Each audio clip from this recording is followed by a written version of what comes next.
It's another edition of Time About the Movies, and today we're taking a look at the films of February 9th, 1996.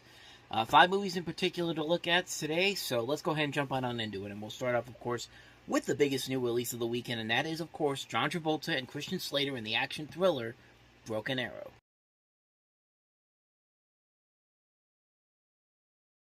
And the movie itself is okay. It's not the greatest movie ever. It's not a great action movie overall, but it is still a pretty solid movie. This is John Woo who directed this movie. This is actually, I believe, the first movie he did in Actually, I take that back. I was going to say it was the first one he did in America, but he did Hard Target before that one.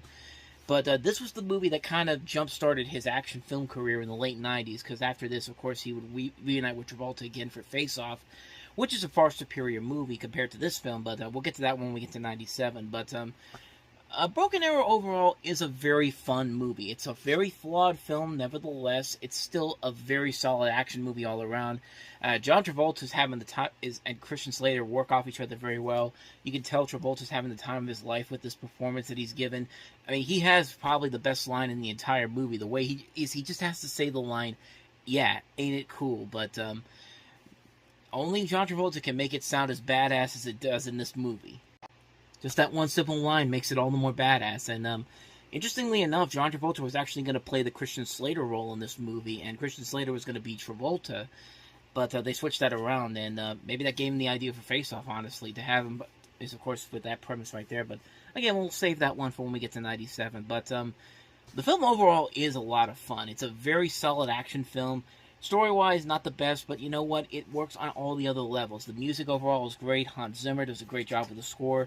Some have even said this is one of his best scores he's ever done, which it's hard to say because he's done so many great scores, but it's a really solid one all around, and it's just really a great film overall. The interesting side note, we talked last week about how, in the last episode, about how Black Sheep was very interesting for Gene Siskel because it was the first movie that he ever walked out of in the history of his years of reviewing movies. Well, on this very same show, I believe that this actually aired when they did the review for this, he actually gave the film a marginal thumbs up, but as the review went along and Roger Ebert was talking about everything he didn't like about it, he actually reversed his thumb down. From a thumbs up to a thumbs down, which I thought was very interesting. It's one of the few times that they actually in the middle of a review that one of the reviewers had a positive review to go for it, and then all of a sudden at the end of it, they literally went back down to a thumbs down. I mean, I actually believe it was the same episode as the Black Sheep review, which would have made for a very interesting week for that particular show, but that's one of the more notable things that I remember about this particular film overall. But the film itself is still a very fun action film. It does deliver what it promises. It's good fun all around. It doesn't need to do anything smart or creative, but it does give you more than enough to be very entertained by it overall. It's a very solid film overall. I can't recommend it enough. If you like a good, fun, turn your brain off action film, Broken Arrow is definitely the one to check out. So, with that said, let's move on to the next movie, and that is the star-studded Beautiful Girls.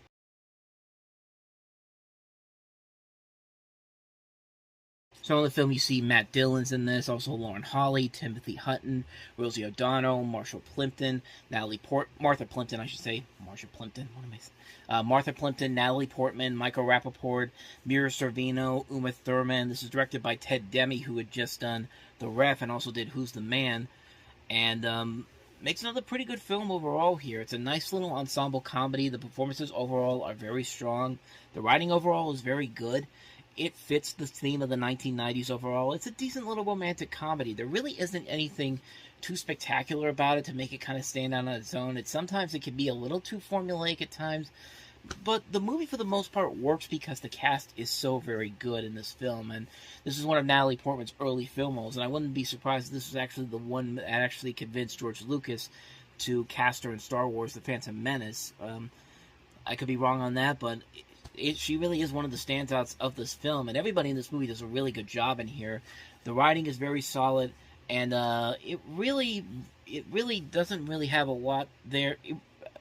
It really doesn't have a lot there to make it stand out on its own, but as far as a solid romantic comedy overall is, it definitely delivers on all of that, mostly because of the cast itself and the way that it presents itself for the time period, the late 90s in New York City. It's a very interesting time at that point, and these characters work off each other very well to make the movie stand up on its own on that particular level. Not from a story level, but from a character level, it works well enough to make it really enjoyable. A nice little film overall. I recommend checking it out. Beautiful girls, really good film. So, with that said, let's move. Oh, excuse me. Let's move on to the next movie. Yes, I am going to keep that in there, but on to the next film, and that is Kenneth Branagh's A Midwinter's Tale.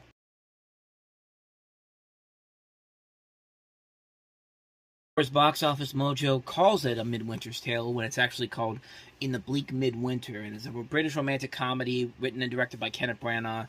Many of these roles in the film were written for specific actors, and this is the first film that Branagh had ever directed that he did not appear in. He did a couple. He has had a couple of other films where he doesn't appear in it, but this was actually the first one that actually was that film. And you follow this out-of-work actor who has this monologue about his slow decline into depression. In an attempt to beat his depression, he volunteers to save his sister's local church from land developers for the community by putting on a Christmas production of Hamlet, somewhat against the advice of his agent, played by Joan Collins. The cast he assembles are still available even at Christmas and prepares to do it on a profit-sharing basis. And he cannot expect and does not get the cream of the cream. But although they all bring their own problems and foibles along with them, something bigger starts to emerge in the perhaps aptly named Village of Hope. The film encapsulates the hilarious and heartbreaking struggle of actor versus situation versus life, and often versus each other. It's shot in black and white mainly for artistic effect. And as you can tell, I'm reading this off of the Wikipedia page because I really knew nothing about this movie before I even did the research for it. I didn't know Kenneth Branagh actually did it. I never even knew it even existed. So, needless to say, I obviously have not seen it, so I can't really say if it's good or not. It's got some pretty decent reviews overall, and the concept seems like it could be something pretty interesting, like a behind-the-scenes mockumentary type of feel to it. Good cast overall in here. Joan Collins. You also have Julia Sawalha, Jennifer Saunders from Absolutely Fabulous, Patrick Doyle, some notable names in here if you follow British for entertainment. It looks like it could be something that could be pretty decent. I mean, I'm not saying it's anything. I'm not going to say too much because I haven't seen it, but my interest is kind of intrigued on this one. So, anyway, that's A Midwinter's Tale. Now let's take a look at the documentary Heidi Fleiss, Hollywood Madam.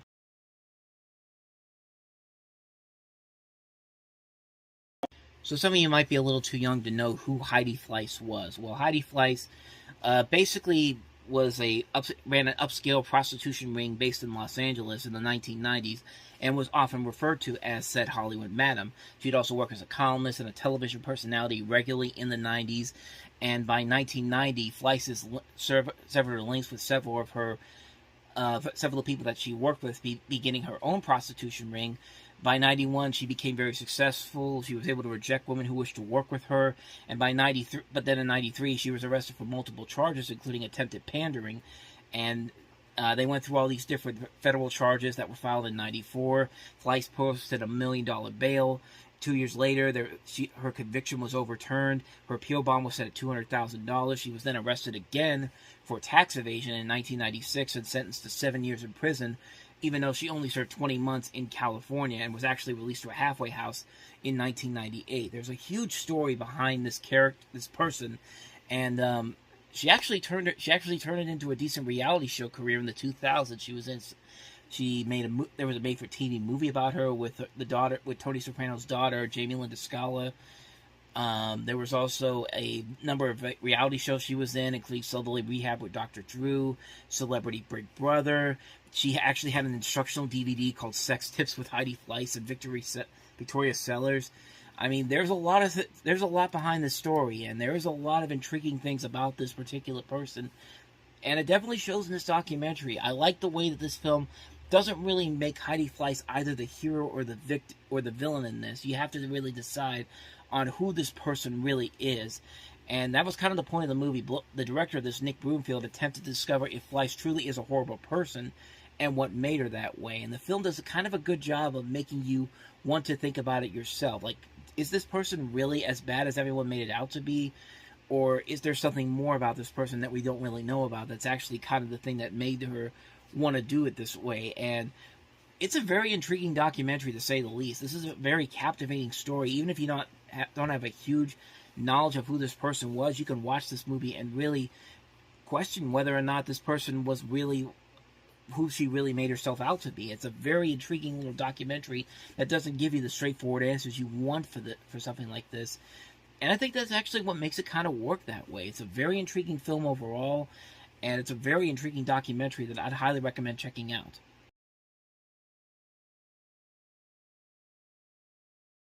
And those are scenes from our last movie, which is Shopping, which is directed by Paul W.S. Anderson. Now you're wondering, this is the same Paul W.S. Anderson that did Mortal Kombat in the year before in 1995.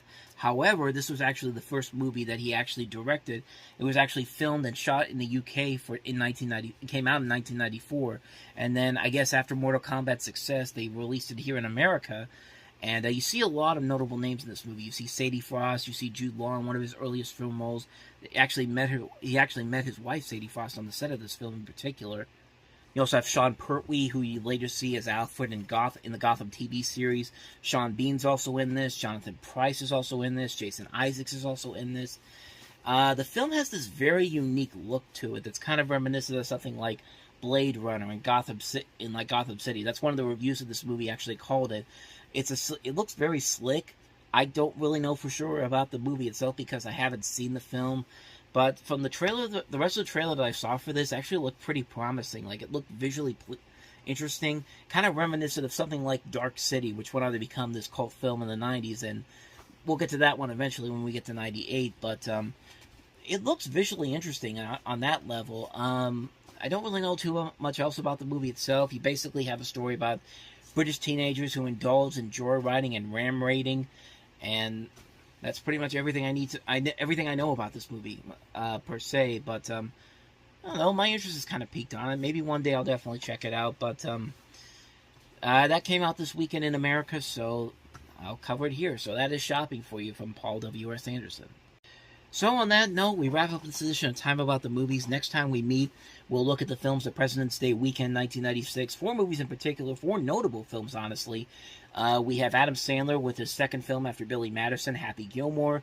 The Muppets are back with a new film, Muppet Treasure Island, featuring Tim Curry. Al Pacino stars in City Hall along with Bridget Fonda.